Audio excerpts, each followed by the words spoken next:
I've been reviewed. I probably approached things in a pretty similar way, but slight tweaks here and there. Of course, didn't come out on top in the whole battle, so things always improve, and I think Max is probably the best, and I'll probably say quite confidently, is the best in the world in this style of defense and attacking and those kind of things.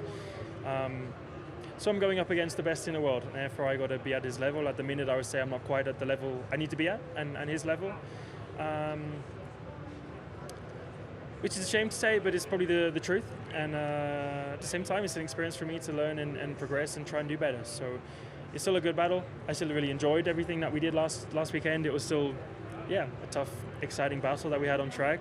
But of course, I want to be the one that comes out on top. I believe I rightfully was, but obviously the penalty in the end changed things around. So we can just have conversations on why I got the penalty, because I don't believe it was correct. I think the majority of people don't agree it was correct.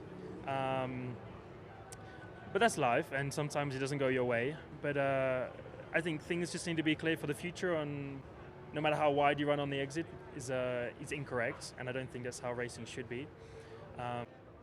Not necessarily do I believe I was correct, let's say. I just don't believe any of us were necessarily in the wrong. So it's not that I shouldn't have got a penalty and he should. I just don't think any of us should have got a penalty. I've tried to overtake. I've done it in a way that probably isn't the best way to do it. But he also didn't defend or attack, whichever one you want to say it is, in the way that also applies by the rules, So. And I think with Lando and Max,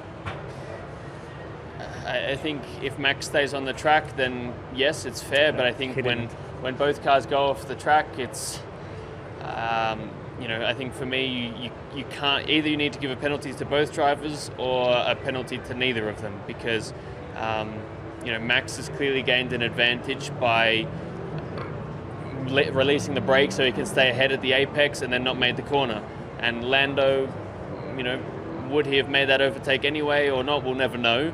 But I think when both cars go off the track, it's very, very harsh, I think, to give one driver a penalty and one not. So I think both cars should always try to stay on track. The moment that both of them don't stay on track, you need to find who is to blame for that. And I think it is very tricky the way the rules are written nowadays to find someone to blame in that scenario, the way it was, the way it happened. And at the same time,